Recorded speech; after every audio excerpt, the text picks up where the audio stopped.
Boa noite, esta é a CNN Brasil, eu sou Abílio Diniz e essa é a nova jornada do programa Caminhos. Caminhos para o nosso Brasil, esse país que tanto amamos, que queremos ver se desenvolver, crescer, gerar emprego, distribuir renda, fazer inclusão. E nós estamos trazendo, nessa temporada, realmente as pessoas que movem, que comandam esse país, tá? Que estão ali no tabuleiro político e econômico do país, né? Fazendo com que as coisas falhem. E hoje temos o prazer de ter aqui conosco o governador de Minas Gerais, Romeu Zema, tá? Que vai conversar conosco. Governador, boa noite. Muito obrigado por estar aqui conosco no nosso programa. Boa noite, Abílio. É um grande prazer poder participar aqui do seu lado. Governador, vamos ver primeiro, eles fizeram assim um vídeo, um pequeno histórico, toda sua trajetória como político, né? Vamos dar uma olhadinha no vídeo. Vamos lá. Natural de Araxá, Romeu Zema dedicou a maior parte da vida aos negócios. Formado em administração, começou a trabalhar nas empresas do pai e transformou o grupo de lojas numa holding com atuação em vários estados. As raízes no interior projetaram um empresário que até 2018 era desconhecido no cenário político. Começou a campanha eleitoral no Partido Novo, como um azarão, e venceu nomes experientes da política, como Fernando Pimentel, do PT, e Antônio Anastasia, do PSDB. Teve que lidar com uma dívida pública bilionária, com a tragédia de Brumadinho e a pandemia. Nas eleições de 2022, se manteve em primeiro lugar desde o início da campanha e foi reeleito no primeiro turno. À frente da terceira maior economia do país, o grande desafio nos próximos anos será equilibrar as contas públicas, tirar do papel as privatizações e dialogar com o governo federal. Após arrumar a casa e colocar o trem de novo nos trilhos, estamos prontos para fazer essa locomotiva acelerar. Governador, em uma bela trajetória, né? Vamos agora falar um pouquinho, né, da sua trajetória nesse momento, né, desse seu momento de vida como governador de Minas Gerais. Você, antes das eleições, você apoiou claramente o ex-presidente Bolsonaro. E agora nós temos o presidente Lula. Como é que está sendo a interlocução sua de Minas com o governo federal? Bom, Abílio, é lógico que no governo anterior eu tinha uma interlocução melhor.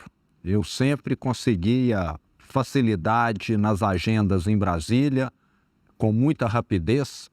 Isso, infelizmente, não tem acontecido mais. Geralmente leva-se algum tempo, fica-se esperando demais.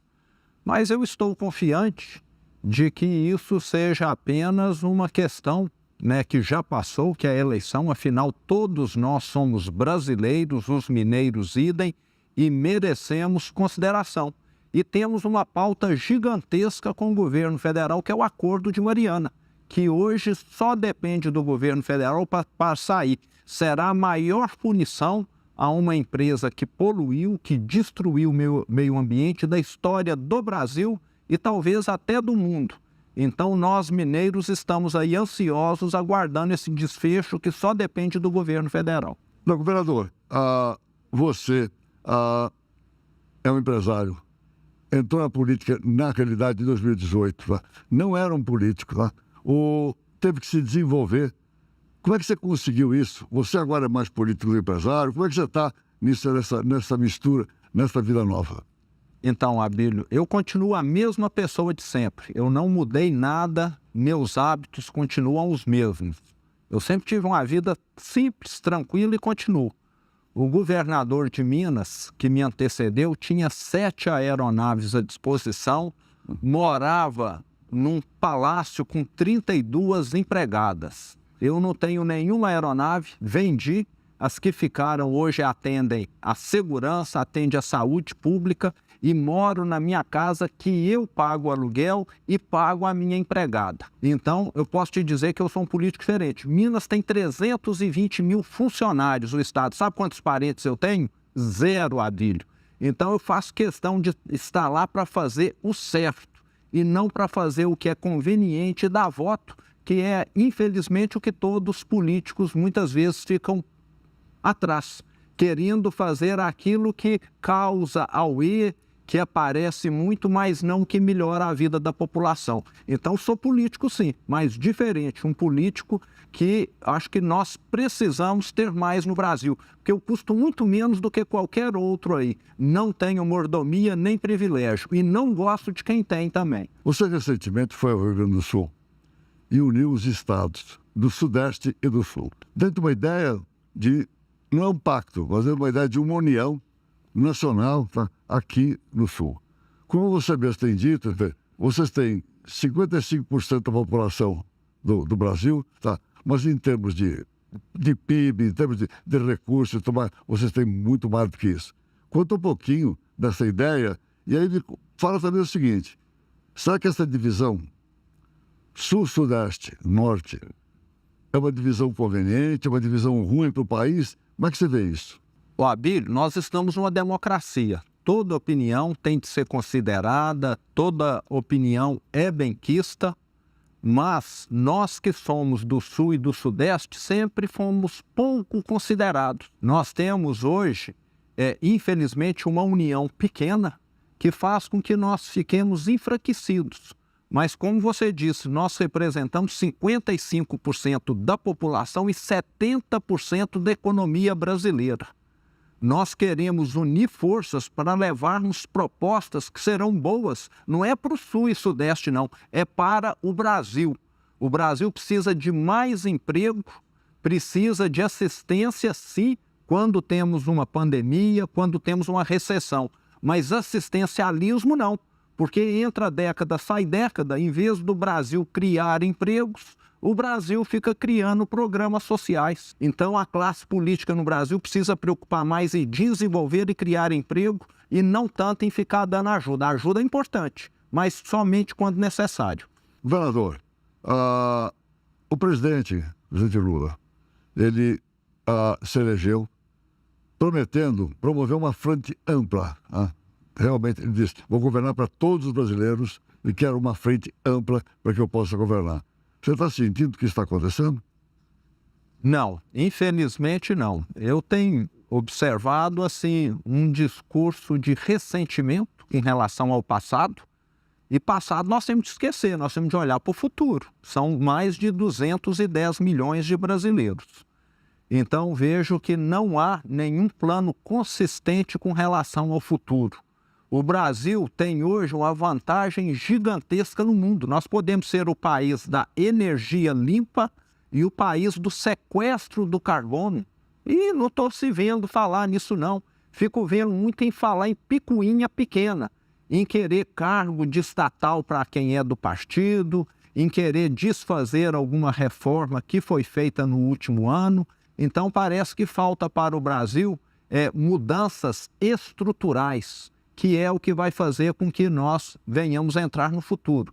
E você que também é mais velho como eu, sabe que há 40 anos atrás, o Brasil era um país relevante, representava 4% da economia do mundo. Nós estamos caminhando para chegar em 2 agora, 2,3% e com tendência de queda. Então nós somos um país que não fez a lição de casa e me parece que esse atual governo também não quer fazer. Ô, governador, é importante você manifestar suas ideias aqui e colocar elas com muita clareza. Agora, além disso, além da economia, o Partido Novo sempre teve uma bandeira de combater a corrupção.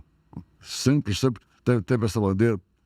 Agora, com tudo que aconteceu, com a extinção da Lava Jato, com as coisas todas, e até com uma certa, um certo descrédito da Lava Jato do que ela fez, como é que o Partido Novo, que é o seu partido, está encarando isso? Como é que o Partido Novo você pensa, como é que vai combater a corrupção? Abílio, eu encaro isso e o partido também com perplexidade. Eu acho que alguma coisa está errada aqui no Brasil. Uma justiça, um sistema judiciário que uma hora condena, envia alguém para a cadeia e depois fala que está tudo errado, parece que é um sistema judiciário que não funciona direito. Parece que funciona de acordo com a conveniência de alguém ou de algum grupo. Então, para mim, isso demonstra claramente que nós precisamos de avanços institucionais no Brasil. Avanços onde uma decisão que foi dada seja respeitada. E isso acontece em todas as áreas. Você já foi empresário, calculava e pagava o imposto corretamente, um dia um tribunal muda o entendimento e você descobre que pagou errado. E aí vem uma multa milionária para você, ou então você descobre também que tem um crédito. Então, é um país que falta essa estabilidade. O que faz um país dar certo são regras estáveis. E, infelizmente, nós não temos elas nem no executivo, nem no legislativo, que muitas vezes até se omite de estar votando, e também no judiciário, que é esse caso que você falou. Meu caro Romeu, você me permita, às vezes, te chamar pelo primeiro nome, e não apenas de governador. Você tem falado sempre também num certo ativismo do judiciário. Eu ainda sou empresário, eu não sou mais o cara CEO de empresa, a minha empresa é uma empresa financeira, tenho muito contato com investidores, tá? Investidores externos, internos. Tá? E eu sempre digo o seguinte, o Brasil tem instituições fortes. É difícil imaginar que o Brasil vai caminhar para um lado ou para o outro perigosamente. Não é fácil, porque o Brasil tem instituições fortes. O Brasil tem um legislativo, tem um executivo e tem um judiciário. Tá? Esses três poderes. Agora, em relação ao judiciário, você tem falado muito do ativismo do judiciário. Queria que você falasse um pouco mais sobre isso. Exatamente, Abílio. Vamos pegar aí recentemente, o ano passado, nós tivemos o caso do piso da enfermagem. O Congresso fez uma lei e depois essa lei, como não havia previsão orçamentária, o Supremo barrou. Não sou contra o piso da enfermagem, não. Sou a favor dos profissionais da saúde serem bem remunerados, sim.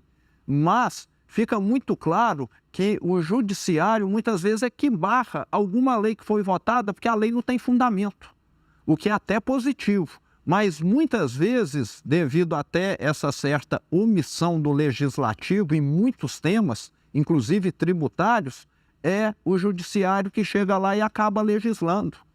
Já que o legislativo não discute, não vota, não regulamenta em detalhes algumas leis, o judiciário é que acaba dando essa palavra final, que é muito ruim, porque o judiciário não foi eleito pelo povo. Quem foi eleito pelo povo são os nossos parlamentares. E muitas vezes, até para não ter de votar coisa antipática, se omitem e acaba indo para o judiciário. E eu falo que quem é parlamentar tem uma figura meia paterna ali. Tem hora que tem que falar não. Não dá para fazer, mesmo que custe voto, porque senão esse país não dá certo. Você falou em reformas, você agora há pouquinho falou que nós dois temos a idade, eu tenho bem mais que você. Então tem coisas que eu já vivi, você não. Tá? Na Constituição de 88, tá? Não é que eu participei da elaboração, eu participei das discussões, tá? Junto com o Bressa Pereira, com o Mário Covas, enfim, com várias figuras daquela altura discutindo. Já se previa naquela altura que muitas coisas daquela Constituição iam precisar ser melhoradas para frente e até enxugada a Constituição. É muito grande, tá? Nós temos naquela altura, se queria legislar tudo for colocar na Constituição. O que não é exatamente, quer dizer, o que deve ser numa carta, realmente, de condução dos destinos do país. E essas reformas estão ainda muito atrasadas. Tá? Nós estamos falando aí da reforma tributária, que deve vir pela frente, mas tem muito mais coisas. Você fala da reforma administrativa, política, que nós precisamos que isso venha acontecer. Agora, tem uma coisa entre os três poderes que parece que está um pouquinho melhor, para não ver só o copo meio vazio, ver ele também um pouquinho mais cheio. Tá? Parece que o relacionamento entre os poderes está melhor do que no governo passado. O que você acha? Melhorou um pouquinho? Melhorou. Eu acho que um bom relacionamento, um diálogo é sempre produtivo, Abílio, mas precisa, você também sabe disso pela sua carreira, haver discordância, porque onde todo mundo pensa igual, um só resolve por todos, concorda? Então eu tenho visto pouco debate, pouco enfrentamento, e isso faz parte de uma democracia. Talvez esteja havendo mais diálogo, mas nós precisamos ter esse enfrentamento, essas ideias efervescendo, e parece que tem sido um governo assim, quem discorda de mim fique calado, aí realmente não é bom. Um outro tema, que é um tema importante, governador, o tema da taxa de juros. O governo tem falado então, que a taxa de juros está um absurdo, está muito alta, a taxa de juros está alta porque querem atrapalhar o crescimento desse país. E o presidente do Banco Central, o Roberto Campos Neto, diz o seguinte: as decisões do Banco Central são decisões não políticas, são decisões técnicas. Tá? Quem é que tem razão? O que você acha? Abílio, eu diria que o Banco Central, o Roberto Campos, tem razão, porque a taxa de juros é como se fosse um termômetro. Você não tem de mexer no termômetro, você tem de mexer no doente, em quem está com febre. E quem está com febre é o governo que está gastando mais do que arrecada. A taxa de juros é só uma consequência. Na gestão Bolsonaro, nós tivemos tivemos um auxílio emergencial. Tá? E agora temos realmente os programas sociais por parte do presidente Lula. Temos o programa do Bolsa Família. O que você acha disso? Como é que você acha disso? Como é que isso afeta Minas Gerais, que tem a parte do norte, tá? Que tem uma população um pouco mais pobre, tá? Que deve se beneficiar bastante do Bolsa Família. O que você acha disso? Eu sou favorável aos programas sociais. Muitas famílias, milhões de brasileiros dependem desses programas e eles são importantíssimos para que as pessoas tenham condição de ter, no mínimo, uma vida digna. Mas, como eu disse aqui anteriormente, eu tenho feito em Minas um governo para as pessoas saírem do auxílio social, para elas terem emprego, terem autonomia, terem perspectiva de futuro. Quem conhece o mineiro, quem conhece o brasileiro, sabe que ele tem um futuro, que ele quer um futuro digno, quer ter condição de ir no supermercado e comprar aquilo que ele quer e não ficar recebendo do governo uma assistência para sempre. Em alguns momentos difíceis é necessário, mas eu sou favorável à criação de empregos. No dia que nós tivermos milhões de empregos aqui, poucos brasileiros vão optar por continuar recebendo o auxílio emergencial, o Bolsa Família, etc. O auxílio emergencial, qualquer que seja, emergencial, agora Bolsa Família, tá? Eles são paliativos. Tá? Eles têm que, para ajudar a população, quem não tem emprego, não está conseguindo ter renda. Durante a pandemia foram muito importantes, mas muito importantes. Você vê que durante a pandemia as pessoas estavam sofrendo, estavam em medo tremendo, tá? De tudo que podia acontecer, inclusive da incerteza, da insegurança, o que vem pela frente. Mas você não teve perturbação de ordem, você não teve nada, porque as pessoas tiveram minimamente dinheiro para poder se sustentar. Agora, isso é paliativo, tá? O que nós precisamos fazer? Da maneira que nós temos que fazer, tornar isso estrutural, tá? Fazer com que realmente as pessoas tenham um emprego.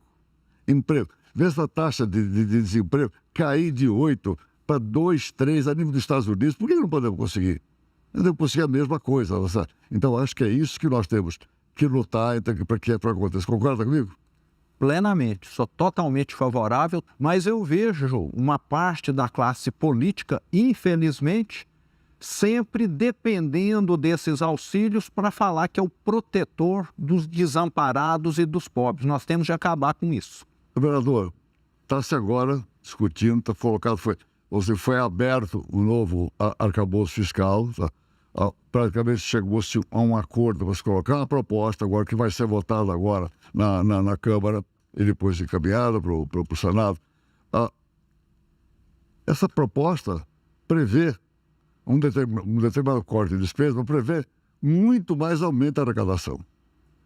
Se não tiver aumento da arrecadação, ela não vai ficar de pé. Tem muitos economistas que falam, então, quer dizer, que nós só vamos conseguir superávit primário depois de 2030. Eu não penso exatamente assim, mas tem muita gente cética com o arcabouço fiscal da maneira que está colocado. Você tem alguma ideia sobre isso? Eu sou totalmente contrário a qualquer aumento de impostos, qualquer que seja ele, porque o Brasil já tem uma carga tributária elevadíssima. Na minha primeira gestão, nós só reduzimos impostos, não aumentamos nada e acredito num Estado mais eficiente.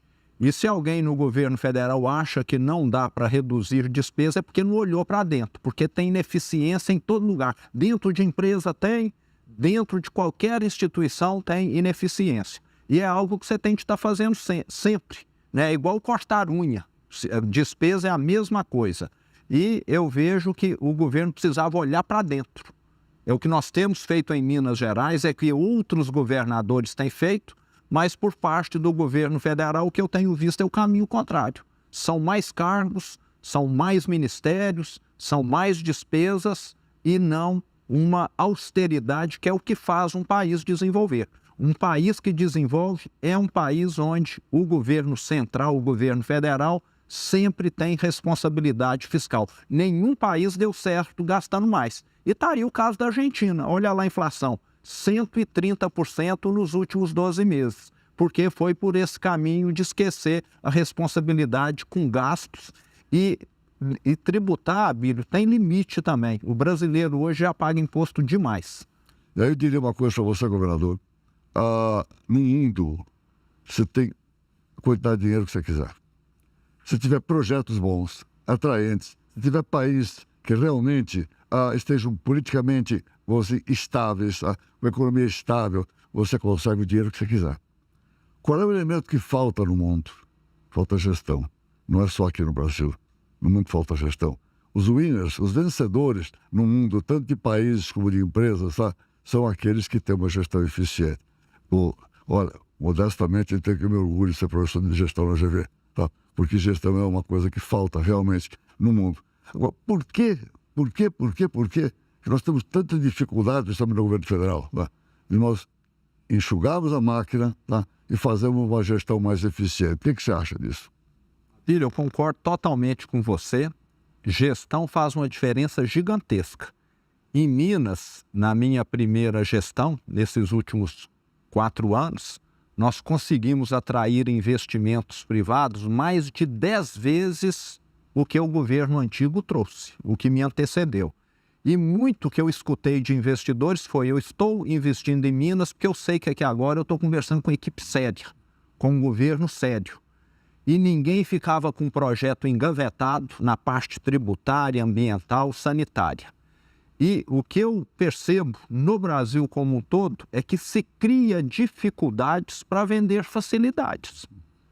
Em Minas Gerais, nós conseguimos praticamente multiplicar por 10 a geração de energia fotovoltaica, porque antes a CEMIG, a nossa companhia de energia elétrica, não dava autorização para quem queria investir em energia fotovoltaica. Só dava, Abílio, para os amigos do rei.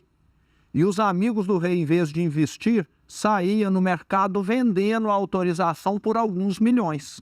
Hoje, quem quer investir, entra no site da CEMIG e tem lá onde tem disponibilidade para conectar no sistema. Então, o investimento não acontecia para privilegiar, para beneficiar um pequeno grupo. Você entendeu a lógica, não entendeu? Então, quem paga a conta é o povo, para privilégio de uma minoria. Então, é um absurdo o que acontece no Brasil. Muita coisa não vai adiante porque alguém vai deixar de embolsar, vai deixar de ganhar alguma coisa que é ligada a algum poderoso ou é o poderoso em si. As classes mais pobres são os mais penalizados. Vamos falar um pouquinho da reforma tributária. Como é que você está se posicionando em relação a ela?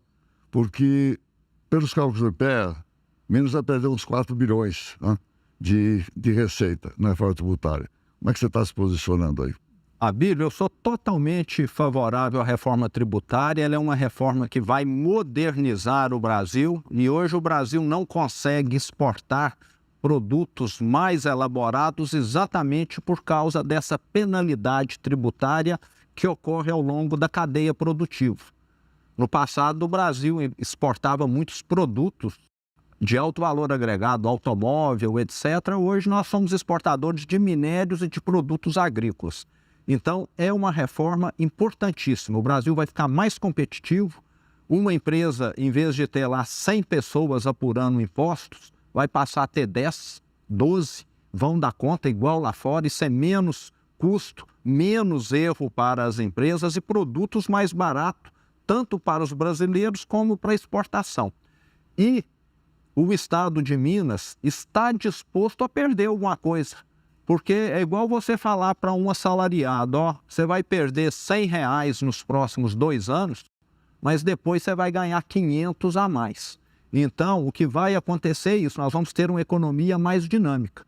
Mas nós, governadores, estamos muito preocupados porque nós queremos ter o poder discricionário. É falar, não, esse dinheiro aqui foi gerado no meu estado e é meu. E não ficar dependendo de uma autoridade tributária que vai ser gerada. Nós não queremos ficar indo a Brasília pedir aquilo que já é nosso. Eu não tenho dúvida nenhuma que a reforma tributária é fundamental para o país poder se desenvolver. Se fala muito, principalmente o vice-presidente Alckmin, né, que está agora também com o ministro do Desenvolvimento e da Indústria e Comércio. Ele fala muito da indústria que já representou uma parcela do PIB muito alta e hoje representa muito menos. Sabe? Que sucateou a indústria foi o sistema tributário. O que eu acho é o seguinte, tenho conversado com governadores e tal, aparentemente o setor público, os governos e municípios, estão mais tranquilos em relação à reforma tributária. Quem está um pouco aflito é justamente o setor privado. Você é um homem que veio do varejo, como eu também, tá certo? O que você diria do setor privado, da preocupação em relação à reforma tributária? Bom, Abílio, eu quero dizer que o setor privado não tem o que temer. Eu até já fui procurado por diversos empresários, porque o que vai acontecer é um realinhamento de preços. Alguns produtos provavelmente vão ter o preço reduzido, por exemplo, automóvel, que tem uma cadeia produtiva longa. E talvez algum serviço vai ter o preço majorado, talvez um dentista. Então, vai ter um realinhamento de preços nos próximos anos. Mas como o tratamento é isonômico, todas as indústrias que produzem automóvel vão pagar o mesmo tributo, todos os dentistas vão pagar o mesmo tributo, na minha opinião, não há o que temer. Há o que temer, sim, é nós ficarmos num país estagnado, que a cada dia perde relevância no mundo. A China, 40 anos atrás, tinha uma renda 3, 4 vezes menor do que a nossa. Ultrapassou agora, ultrapassou recentemente. É isso que nós queremos? Então, se ninguém quiser abrir mão de nada, nós não vamos adiante, não. Precisamos, sim, de uma reforma, vai ter um realinhamento de preços que a sociedade como um todo vai sair ganhando e muito. No geral, todo mundo vai aumentar o poder de compra. Tem que ter calma nesse processo e não ter dúvida nenhuma que a reforma tributária vai ser muito importante, muito boa para o país inteiro, para todos. Outra coisa é o seguinte, todos os estados brasileiros estão endividados, todos. Você pegou Minas quebrada, você chegou. Tá? O que você acha? Você acha que com a reforma tributária, você acha que pode melhorar e tal? O que você acha da situação dos estados? Tá? O que você acha que vai acontecer, pode acontecer e o que deveria acontecer? Abílio, a situação é muito preocupante, porque Minas, Rio de Janeiro, Rio Grande do Sul e Goiás já aderiram ao regime de recuperação fiscal, que é tipo de uma moratória, de uma recuperação judicial que o setor privado faz. Somos estados que têm uma dívida elevadíssima. Agora, o pior é que todos os estados no Brasil estão caminhando nesse sentido. À medida que o tempo passa, a maioria dos estados vão passar a ter mais aposentados do que funcionário ativo.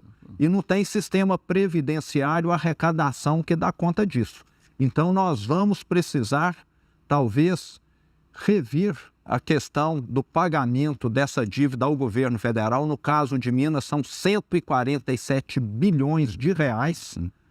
E nós temos hoje uma dívida que tem um serviço caro.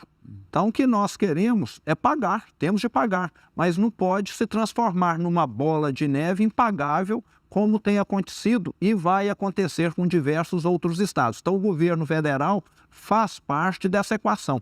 Vale lembrar que nós temos estados responsáveis, eu mostro que nós temos conseguido reduzir a despesa ao longo do tempo, e sei também que nós temos aí prefeituras e estados que ficam só contratando gente como modo de politicagem, que não é o que o Brasil precisa e nem pode tolerar mais.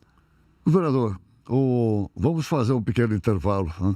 E nós continuamos, enfim, com esse nosso bate-papo, com esse nosso debate que está muito interessante. Vamos lá fazer um pequeno intervalo.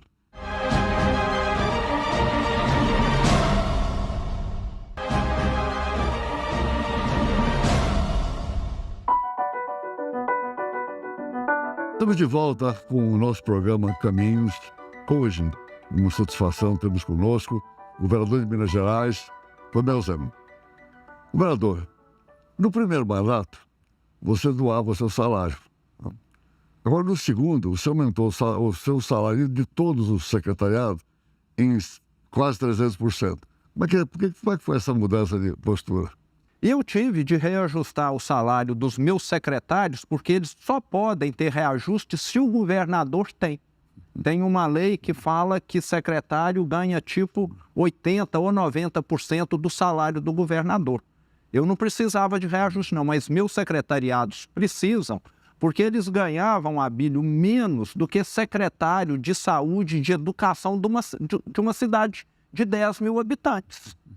Em Minas Gerais, no passado, nós tivemos um populismo que fez com que falasse: não, os secretários vão ficar com salários congelados, mas era um congelado entre aspas, porque eles passavam a ocupar cargos em conselho de estatais, etc. Então, o que eu estou querendo é dar transparência, falar: não, o secretário de saúde, o secretário de educação de Minas ganha hoje a média do que ganha Goiás, Rio, Bahia, São Paulo, não é nem mais nem menos. O que eu fiz foi colocar o salário num patamar adequado. Foi um ajuste pequeno, no geral, que não afetou nem 0,1% do que o Estado despende, etc., mas que corrigiu uma distorção antiga e que vai trazer benefícios, porque nós vamos manter gente qualificada. Eu estava perdendo um secretário atrás do outro. Ele saía de lá para ganhar 4, 5 vezes mais com a maior facilidade. Agora eu consigo manter, porque ele sabe que se ele for para Bahia, se ele for para outro estado, o salário está semelhante. Vereador, vamos falar um pouquinho de privatizações. Você, como um liberal, você é a favor das privatizações, você é por favor de menos Estado, né? Mais economia privada, né? A economia privada que venha trabalhar para o Estado e para a população, gerando riqueza, gerando empregos principalmente. Né? O governo federal é contra as privatizações. Você tem pelo menos a CEMIG, que eu sei que você gostaria de privatizar. Como é que fica aí essa discussão? Eu sou favorável às privatizações porque quem vai ganhar no final é o consumidor. Nenhuma estatal, Abílio, tem agilidade. E um detalhe muito importante, a CEMIG precisa investir mais, lembrando que a CEMIG é a nossa companhia de energia elétrica. A Copasa, que é de saneamento, precisa investir mais, a Gasmig, que é de gás, precisa investir mais. E quem que é o controlador dessas empresas? Um Estado, Abílio, que nem dinheiro para pagar a folha tinha. O que dizer para investir, para levar mais energia elétrica, mais gás, mais saneamento? E, igual você disse agora mesmo, no mundo está sobrando dinheiro para investimento. Nós queremos que o Brasil vai levar, a Minas Gerais vai levar 100 anos para levar energia e saneamento para os mineiros, ou podemos fazer isso nos próximos 5 anos? Então, o que eu quero é que todo mineiro seja bem atendido. E como nós temos um Estado quebrado, não é através do Estado. Então, nós temos que ser realistas. Eu não quero dar emprego para amigo meu em estatal, como eu falei, não tem um parente, não tem um amigo no Estado, em nenhuma estatal. E quem teme essa privatização é quem quer dar emprego para a companheirada. Então, vereador, mas para privatizar ou para investir através da iniciativa privada, precisa dos investidores. Né? No meu contato com investidores, o que eles pedem fundamentalmente? Segurança política e segurança jurídica. Tá? No momento, nós estamos mal em termos de investimento. Eu tenho dito às pessoas do governo, para o ministro Haddad, para a ministra Simone, até para o presidente Lula, nós precisaríamos aumentar o nosso nível de investimento. Nós tivemos ano passado quase 20% de investimento, feito praticamente tudo pela iniciativa privada. Nós precisaríamos atingir, para ter o crescimento que nós fizemos, agora de 25% sobre o PIB. Não está acontecendo. Está todo mundo on-hold, todo mundo com seus investimentos seguros, tá certo? O que nós temos ainda de investimento esse ano, devido a um carry-over do ano passado, o investimento que já estavam programados e que não tem mais como segurar, como é que nós podemos dar segurança política e jurídica para os investidores? Nós precisamos mostrar para os investidores que o Brasil está olhando para o futuro e não para o passado, como tem acontecido. O investidor quer um país que tem um governo que fale: eu vou gastar aquilo que eu arrecado. E não, eu vou ficar aumentando impostos, como se tem visto aí.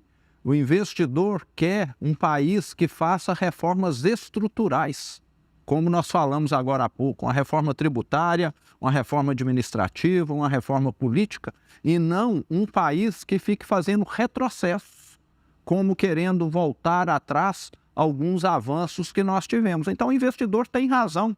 Você não vai investir numa empresa onde o presidente quer parar de prestar contas, quer colocar só gente da família dele ou os amigos nos cargos e não gente competente.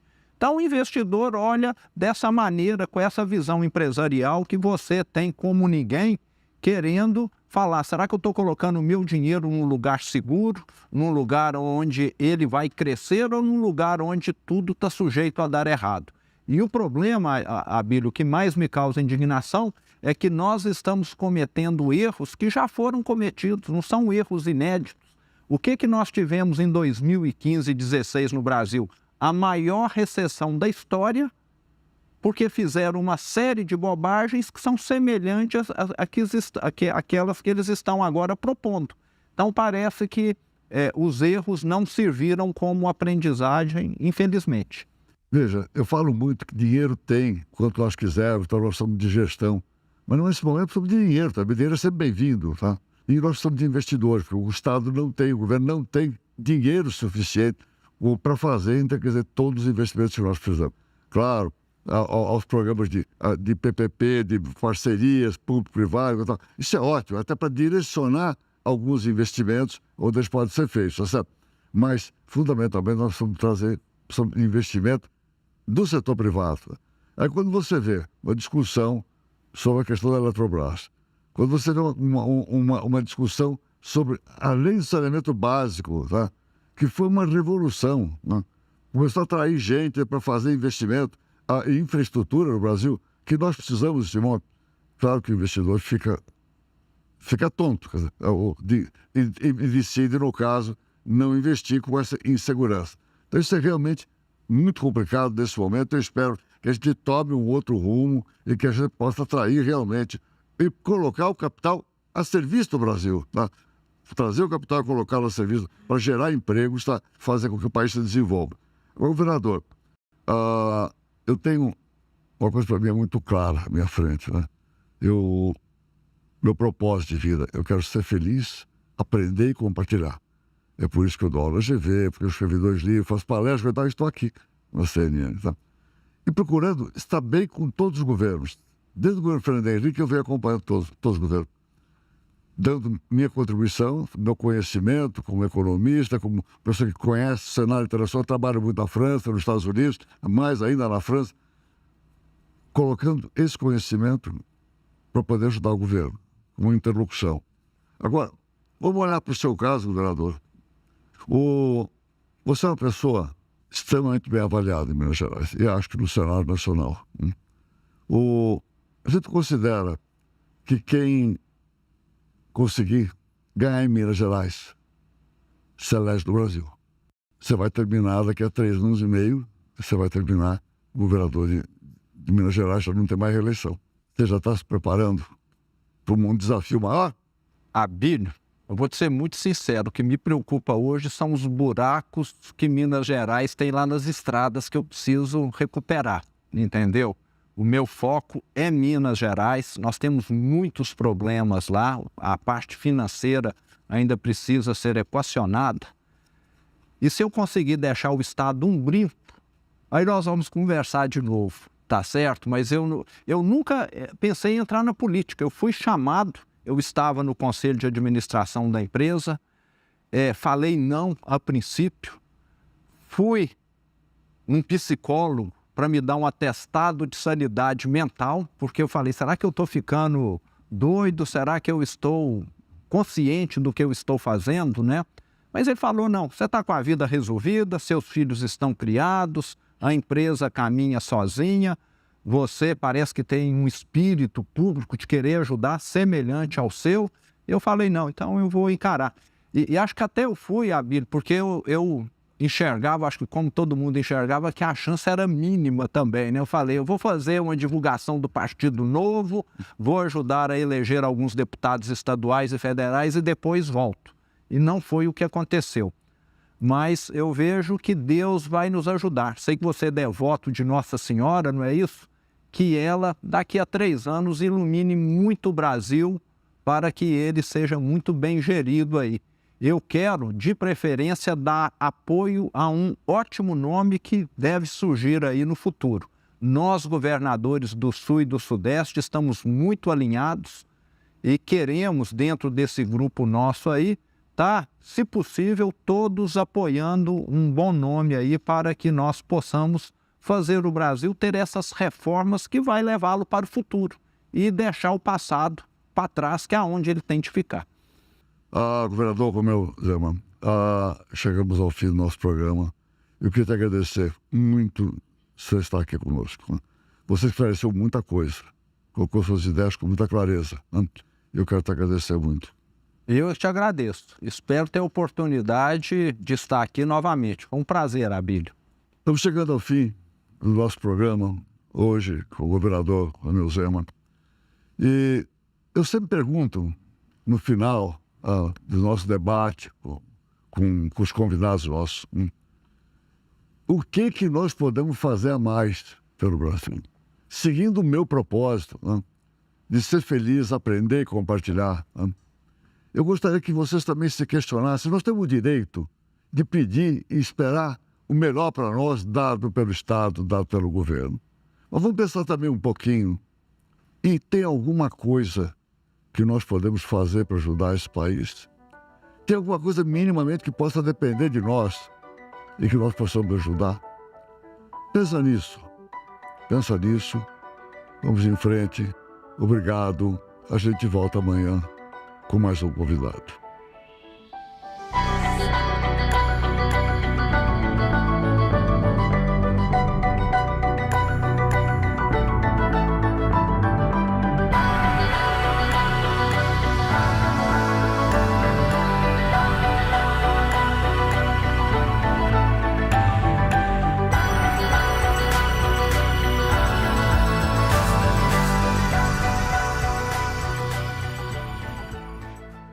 Caminhos com Abílio Diniz.